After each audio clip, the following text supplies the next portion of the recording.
Well, everyone, now we're going to do some other coins. See, right, the first one is going to be a Canadian Newell penny. We got a Canadian copper penny, Canadian nickel, and then a Canadian quarter way over there. So we're going to start off with the Newell penny. And I expect it to ring up almost exactly like American pennies, but we'll see. See right there, going over it, ringing up as a little bit east of the penny icon. So that's ringing up almost as a copper penny for the United States. Now we're going to do the Canadian penny. That's made out of copper. You can see we're really getting it as a dime, which also is not very surprising, because what I found out a long time ago was that copper pennies love to act as dimes, even though they're not dimes most of the time. So we're going to move that target, and we're going to do the nickel now. See, it rings up just like a nickel. Not even moving, actually. So we're going to move that a little bit. Now we're going to do Canadian quarter. Now I'm not sure how this one's going to ring up. It might not even ring up as a quarter, or at least the United States quarter. So let's see what happens. Wow, look at it. It's bouncing everywhere. Now let's try some long sweeps with it.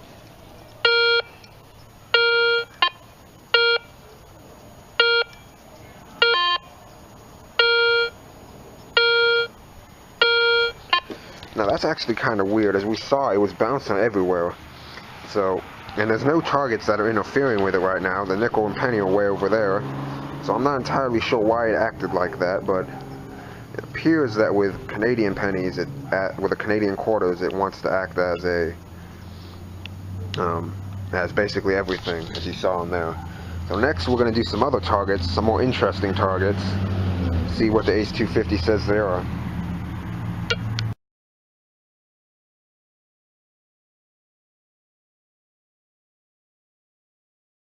Well, everyone, the next target we're going to be looking at is a Great Britain 1944 2 shilling coin.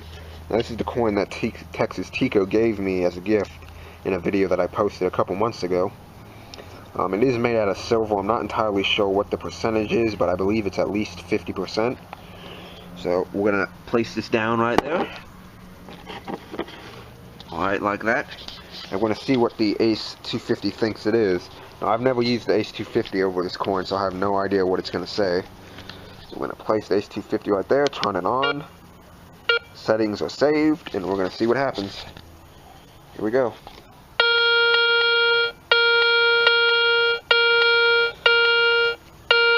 Well, you can see it definitely thinks that it's some sort of silver, and it's definitely a coin. See, let's see, quick speed.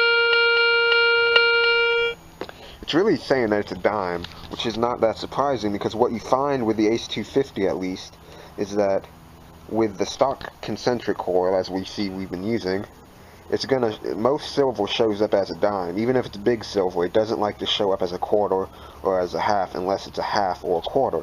So this being the size in between a quarter and a half, it's actually not that surprising that it would show up as a dime. Now, of course, this was never dug, so I don't know what it would act like in the actual, if I had to dig it out of the ground. But I would imagine it would probably still be somewhat either a dime or a quarter. Anyway, we're going to get on with another target and see what happens. Well, everyone, the next targets we're going to be checking out is Kennedy $50 that I actually did dig a while back. Chuck E. Cheese token, once again I dug that as well. And this aluminum coin, also dug that. Now, the Kennedy half should ring up as a Kennedy half. Chuck E. Cheese is probably going to ring up as a nickel or a penny, and aluminum is probably going to be a penny or a nickel as well, but more than likely a nickel. Let's see what the Ace 250 says.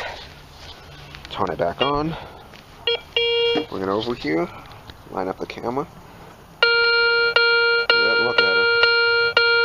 It definitely realizes that it's a $50. And when I actually dug the $50, it did ring up as a $50.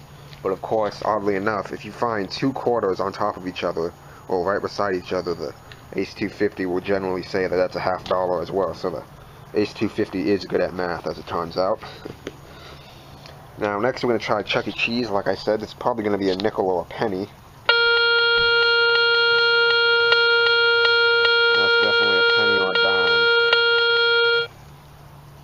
see. Expected it to be a nickel, but it wasn't. So that's a penny or dime, and let's see what this aluminum coin is going to be. Should be a nickel or pull tab. Actually, no, it's actually ringing up as a dime or a quarter.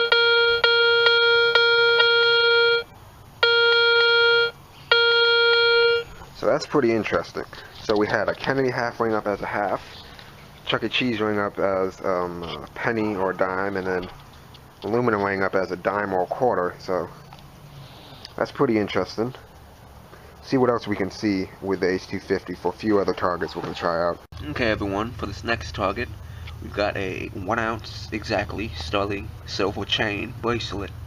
Now I actually dug this, and it was balled up, but we're just laying it out right now to see what the Ace 250 thinks it is. Now when I dug this up, I'm pretty sure the Ace 250 thought, or the AT Pro, I'm not sure which one I was using, but I'm pretty sure it thought it was a penny. So we're going to see what it is. Bring this over here, turn on the Ace 250, let's see what happens.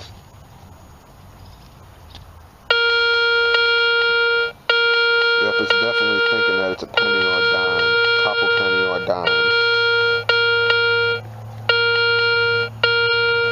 So that's, like I said, I expected it to ring up in that area. And like I had said before, the Ace 250 really thinks that silver is going to be a dime. Or it might sometimes be a quarter, and then sometimes it thinks that silver might even be a penny, as we just saw. So that's interesting. Now, what we're going to do right now is we're going to ball this up into just a ball like that and see if it changes the signal.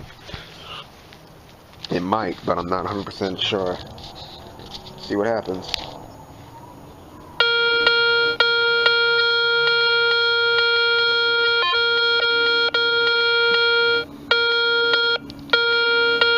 What do you know, it actually did change the signal a bit.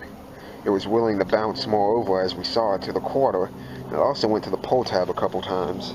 Okay everyone, now we're going to try an actual sterling silver ring. Now this one is not huge, but it's pretty good size. See what the Ace 250 thinks.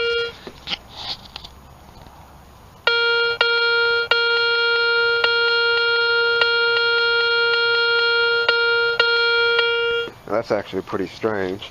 As we saw right there, it actually really thought that it was going to be a $half to a quarter and a little bit of a dime. But as you can see, it's about the size of a quarter, which might explain why.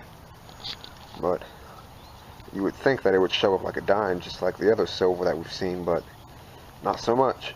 Back with you guys on the next target. Now everyone, this next target is the target all of you guys have been waiting for. What is it going to say that gold is? Now this is a 10 karat gold class ring that I found years ago. Let's see what's gonna push it right there. See what it pops up as on the Ace 250. Turn the Ace 250 on. Let it warm up for a second. See what happens. Well, look at that. It's thinking that it's a nickel, and it really thinks it's a nickel. A little bit thinking that it's a pull tab. But for the most part, it's just like the manual says of the Ace 250, that gold will appear as pull tabs or nickels, just like under here.